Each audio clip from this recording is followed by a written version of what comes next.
Hello friends पुणी थे आमर यह न्यू भिडियो आपण मानक स्वागत जनाऊँगी।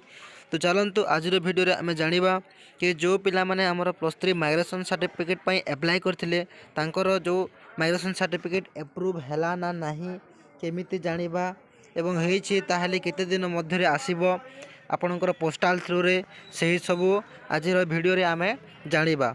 तो देखंतु आपनको मु स्टेप बाय स्टेप प्रोसेस करिके देखैबी। और जो सांग माने आमर जो माइग्रेशन सर्टिफिकेट ऑनलाइन एप्लाय करना से जदि करने चाहूँगी ताहले मु एही वीडियो डिस्क्रिप्शन रे ताहार लिंक देदेवी। जो वीडियो मु पूर्वर तैयारी करिछि से वीडियो लिंक देदेवी। आपण किभली भाव में +3 माइग्रेशन सर्टिफिकेट एप्लाय करेंगे ताहा मध्य स्टेप टू स्टेप सेठारे मु कहिछि। आपण सही वीडियो को देखि निजे मध्य निज मोबाइल रे किंबा लैपटॉप रे आपण माने +3 माइग्रेशन सर्टिफिकेट निजे एप्लाय करि पारिबे। तो चलंतु आज यह वीडियो को आम स्टार्ट करिबा। तो देखंतु फ्रेंड्स यह हूँ आम संबलपुर विश्वविद्यालय जोटा कि ऑफिशियल वेबसाइट। आपण माने निजे निजर गूगल रे आपण संबलपुर यूनिवर्सिटी सर्च करि नेबे। नेक्स्ट देखंतु मैं आप सर्च करके देखै दउची संबलपुर यूनिवर्सिटी प्रथमे सर्च कर नेबे। नेक्स्ट देखंतु जो प्रथम लिंकटा आछि से प्रथम लिंक को आपण मानक क्लिक करबा पड़िबो। चलंतु मैं क्लिक करके देखै दउची। नेक्स्ट देखि पारथेबे आपण संबलपुर यूनिवर्सिटी जो प्रथम लिंक रे क्लिक कला परे एभली आपणक इंटरफेस आसी जिवो। तो यह हूँ आम संबलपुर यूनिवर्सिटी रो ऑफिशियल वेबसाइट। तो यही वेबसाइट देखुथिबे आपणक तळे अछि online application for migration certificate UG जोटा अछि सेठारे आपणक क्लिक करबा पड़िबो। चलंतु मैं क्लिक करूची। नेक्स्ट देखि पारथेबे क्लिक कला परे एभली आपणकर इंटरफेस आसी जिवो। तो जो भाई माने प्रथमे जोटा कि आपण ऑनलाइन एप्लिकेशन जोटा कि फिलअप कर सारी एप्लाय कर सारी ताहले आपण सिंपली आपणकर जो ईमेल आईडी थिला ईमेल आईडी देबे एवं फोन नंबर थिला से फोन नंबर मध्य देबे एवं निज निजर जो पासवर्ड मध्य थिला से पासवर्ड दे देबे। और शेष रे कोन करिवे जो कैप्चाटा अछि एही कैप्चा को आपण तळे देइथिबा बॉक्स रे फिलअप कर नेबे एवं लॉगिन कर नेबे। तो चलंतु मु लॉगिन कर नउची।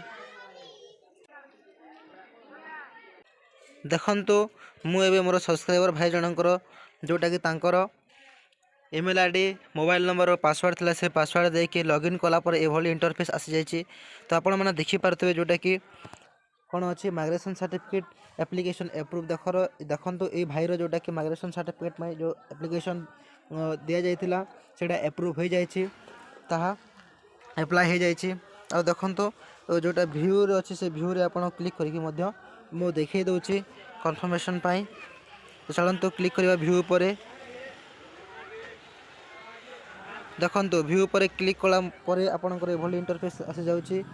देखंतु application approve your application for migration certificate has been successfully generated देखि पारथबे आपण एवं केबे हिछि 8/11/2021 रे यार जोटा कि एप्लिकेशन अप्रूव हो जाइछि।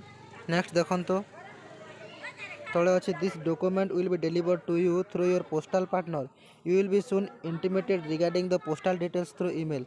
देखंतु आपनकर तले लिखा जाय कि यही जो डॉक्यूमेंटा आपण निजे पाई जेबे आपनकर पोस्टल थ्रू रे पाई जेबे। तो निश्चित भाव में आपण निज पाखर जो पोस्ट ऑफिसटा देइथिले जो पोस्ट ऑफिस रे आपण देइथिले से पोस्ट ऑफिस को टिके बुझुथिबे। ठीक अछि। तो यह थिला जोटा कि किभली जानिबे कि आपनकर एप्लिकेशन एप्रूव हैला ना एप्रूव हैला नहीं। तो यह थिला फुल जोटा कि आपन देखैले लाइव देखैले।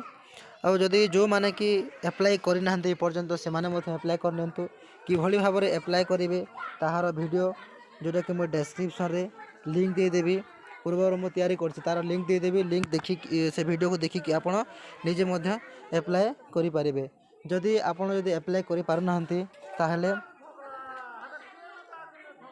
आपण एही नंबर रे जोटा कि कांटेक्ट मध्य करि पारिबे। देखि पारथे नंबर टे होछि 934888373353। तो यही नंबर रे मध्य आपण कांटेक्ट करि पारिबे एवं से तांको आपण डॉक्यूमेंट देकी तांको कहिबे कि से अप्लाई करि देबे। ठीक अछि। धन्यवाद।